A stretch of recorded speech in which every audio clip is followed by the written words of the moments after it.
Hi there. Welcome to Empowered Abundance. I'm Lori. And if this is your first time joining us, we are actually doing a series on foundational principles to live a life fully alive.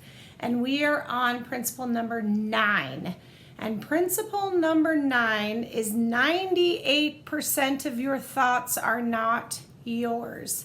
Now, what does that mean, and how does that play out, and what does that look like, and why do we care? Okay? So, we are in a particular brain state, ages 0 to 7-ish. That's pretty commonly understood that it's about 7 years old. We're in a particular brain state, and that brain state is absorbent, right? They talk about kids, oh, they're so absorbent. We learn best, foreign languages, things like that in those really early years. So what we're actually doing in the subconscious mind is everything we see, everything we hear, everything we feel, everything we experience, everything we smell, everything we touch, we put it into files. Okay, so I'm going to, again, simplify this quite a bit just to get the point across. So let's just pretend like you have this file cabinet.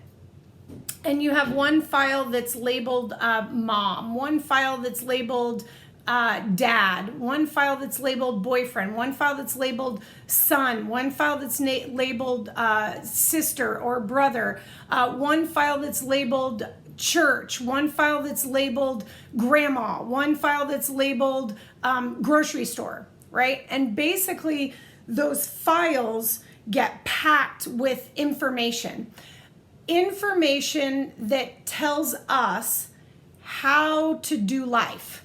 Okay, so say for example, you're sitting there and you're watching your parents and they get in a fight, and so you put files. This is what a man does when they're, a husband does. This is what a wife does.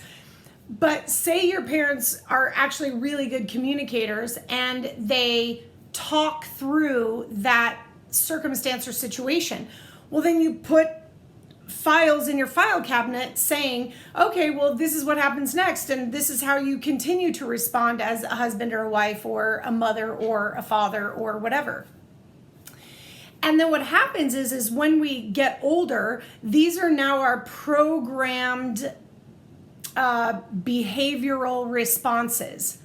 And so if you're in a relationship and then you meet somebody and things get tense and you start to fight, you'll say, now not consciously, from the subconscious mind, you'll say, oh, I'm not worried about this fight because I know at the end of it we make up and things are actually better because we've communicated whatever we need to communicate, right? So it doesn't necessarily create any response to the fight. Now, if you've packed in your folders, when people fight, they get mad and go in different rooms, or they get mad and then they take it out on me, or dad leaves and then comes home drunk, like whatever it is that you've put in your file is what then your unconscious or your subconscious mind will communicate to you. So fast forward again, you're in a relationship and all of a sudden that person doesn't agree with you.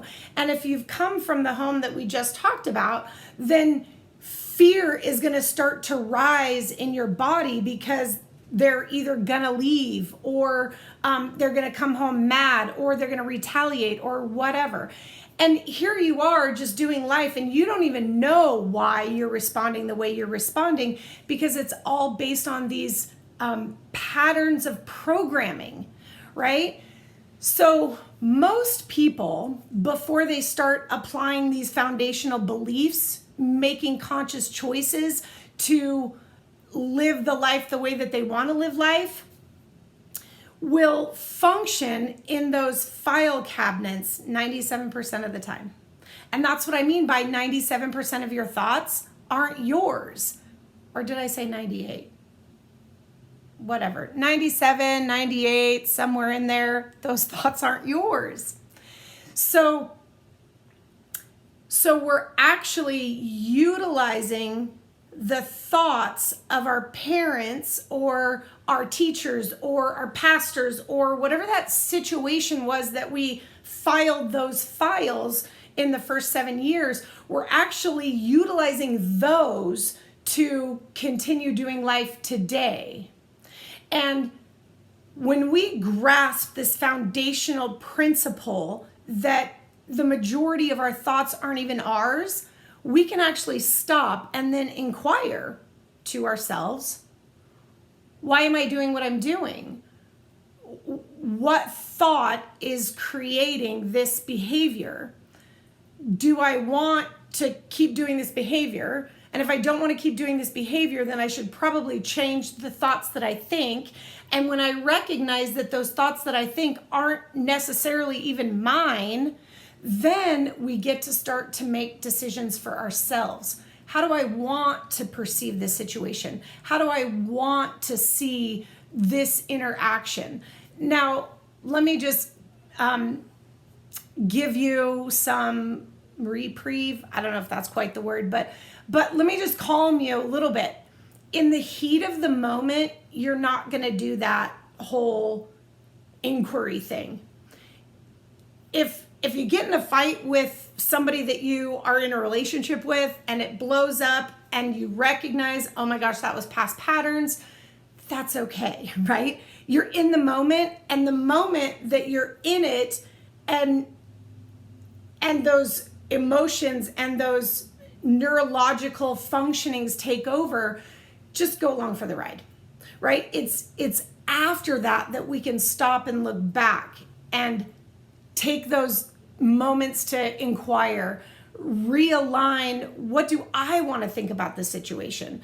And then we can shift how we respond the next time. So again, with this principle, remember they're foundational, and then we practice them, right? This is one specifically that we'll practice forever, because we can never know the depths of all of our file cabinets, right? Because the file cabinets don't necessarily get opened until we're in the situation.